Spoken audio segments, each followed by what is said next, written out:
Bonjour tout le monde, j'espère que vous allez bien, moi ça va super. Aujourd'hui on se retrouve avec une vidéo coup de cœur manga, c'est parti.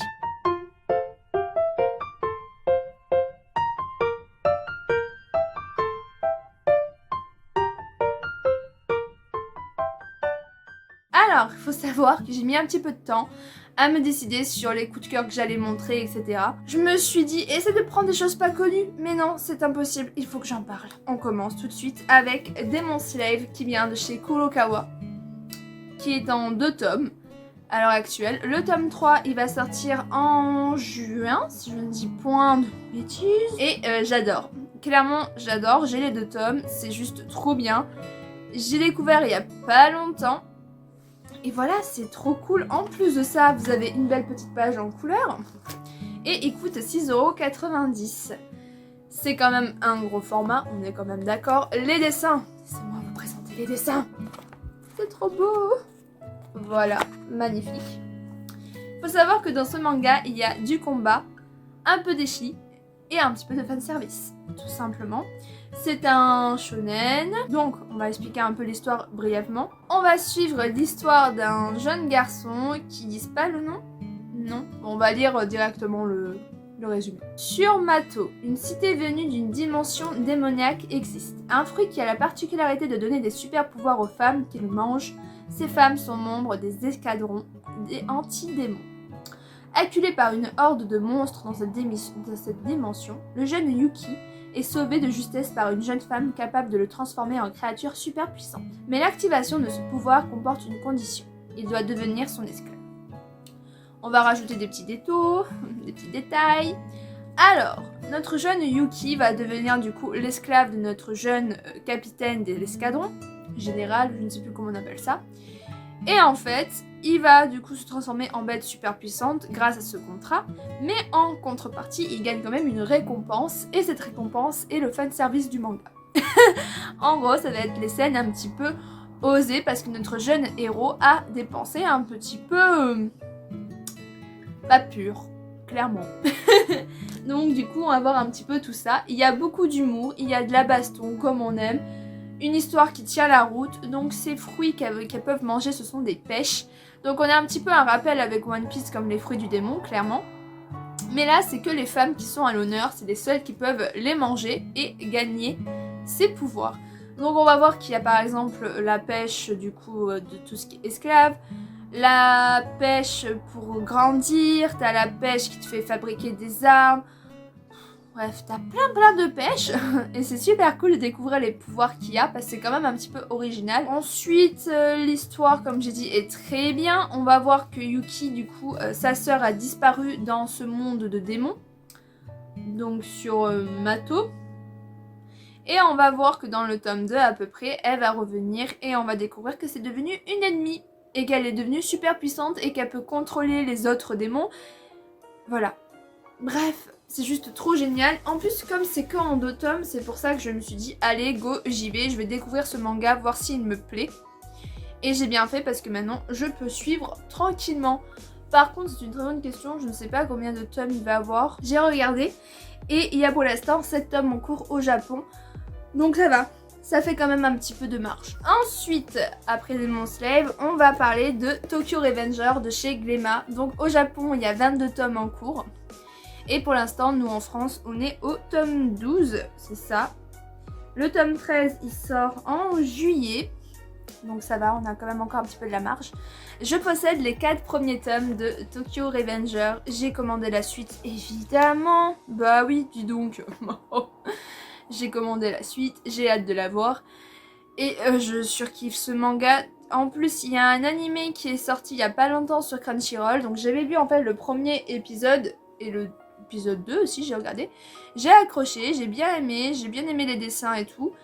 Donc je me suis dit, bah, pourquoi pas commencer le manga. Hein, et faute de moi, ben, j'ai aimé. En fait, le plus que j'avais peur dans ce manga, c'est de n'avoir marre de la redondance des voyages dans le temps. Donc j'ai vu mon libraire et j'ai fait excusez-moi et tout, est-ce qu'il y a ça, tata. Il m'a vite fait expliquer, il m'a dit que non, il n'y avait pas autant que ça en fait. C'était surtout au début des mangas où il y a des volumes où il y avait beaucoup de voyages dans le temps. Et après c'était plus contrôlé et il y en avait un petit peu moins. Et donc ça me va parce que j'aime pas trop ce truc de on voyage, on revient, on voyage, on voyage. Je vous montre vite fait les petites planches. Voilà, les dessins sont juste incroyables également. Hop, je vais vous lire directement le synopsis. À 26 ans, Takemichi vivote de petits boulots ingrats lorsqu'il apprend la mort de son ancienne et unique petite amie. Il comprend combien il a raté sa vie, c'est alors qu'un incident le ramène inexplicablement 12 ans en arrière, lorsqu'il était au collège et se donnait des airs de mauvais garçon. Et si c'était pour lui l'occasion de sauver Hinata? Voilà, comment vous dire que le résumé donne amplement envie. Du coup, on va suivre un petit peu Takemichi qui va essayer de sauver Hinata. Donc on va le voir faire un premier saut dans le temps. Il va retrouver ses potes d'avant, son look d'avant et tout. Et on peut dire qu'il a tellement changé entre là et avant. C'était assez drôle. On va voir aussi qu'il va tout faire du coup pour sauver son ex, sa copine, bref. Il va tout faire pour la sauver en rejoignant le gang des Tokyo, je ne sais plus quoi. Bref, ce gang, il va essayer de sauver des camarades, voilà, bref, il y a plein de choses qui vont se passer. Et on ne s'ennuie jamais à la fin de chaque tome que je lis. Je veux la suite. Donc là, je me suis dit, je prends toute la suite d'un coup, comme ça, j'ai pas à attendre. Bref, c'est une pépite. Je l'aime trop. Et je veux la suite. Voilà. Surtout que le tome 4 a une fin qui te donne envie de savoir la suite. Ensuite, on va présenter Shekana Chandra As qui est en 3 tomes. Donc 3 tomes, ça va, c'est facile. Une petite série courte comme on aime. Mais la claque que je me suis prise. Je pensais pas que c'était aussi bien. J'ai lu l'extrait, j'ai kiffé, j'ai acheté le manga. La cover est juste incroyable. Voilà, juste magnifique. Les dessins sont tout aussi magnifiques. Voilà, juste trop beau. Alors, l'histoire. Il cherche à venger son honneur, elle, sa famille. Ce n'est pas à moi qu'il faut en vouloir, mais au sang des héros qui coulent dans tes veines. Les Chandra As sont 7 héros invincibles qui ont abattu autrefois un puissant dragon. Himalaya, une jeune fille qui a hérité de leur sang, a été abandonnée par son père et vendue comme esclave. Un jour, un jeune homme du nom d'Arjuna se présente à elle comme le 8e héros qu'on a fait disparaître. Leur rencontre va marquer le début d'un terrible récit de vengeance. J'adore le résumé, ça explique tellement bien le manga. Donc, l'histoire c'est simple, on va suivre notre jeune héros qui s'est fait un petit peu arnaquer par ses potos, qui se sont dit, mais tiens, on va le faire disparaître, c'est simple et efficace, tu vois, genre on va voir une statue de tous, version comme les Hokage, tu vois, dans Naruto, mais il n'y a pas lui. J'aurais tellement les boules. Le mec a tué presque le dragon à lui tout seul, je crois. Il n'a même pas sa statue. Ses potes, soi-disant potes, lui ont fait un coup par derrière en essayant de le tuer. Simplement qu'ils ont oublié que c'était le dragon, le Chandras qui représente un peu l'immortalité. Voilà, on va le voir rentrer dans un combat, mais juste incroyable, contre un des Chandras qui le déteste et vice-versa en fait. Et pourquoi il le déteste? Il déteste notre jeune héros tout simplement parce qu'il a réussi à le battre. Tellement jaloux, je vous jure à quel point l'égoïsme est fou. Voilà, il va aussi, notre jeune héros, pactiser pour conclure une alliance, voilà, c'est ça le mot, pour détruire les Chandras. Et cette fille, elle est juste incroyable parce qu'elle peut contrôler les démons grâce à sa flûte. Et c'est juste trop bien. Bon, les démons, c'est plus des dragons, je crois, mais voilà. Bref, c'est trop bien, les dessins sont géniaux, l'histoire est génialissime, c'est trop bien, c'est de la bombe, j'ai hâte d'avoir le tome 2. Ensuite, nous avons, toujours chez Kana, nous avons Shi. Voilà, il y a 3 tomes sortis à l'heure actuelle, le tome 4 sort fin mai, et c'est juste de la bombe. La cover est juste trop belle.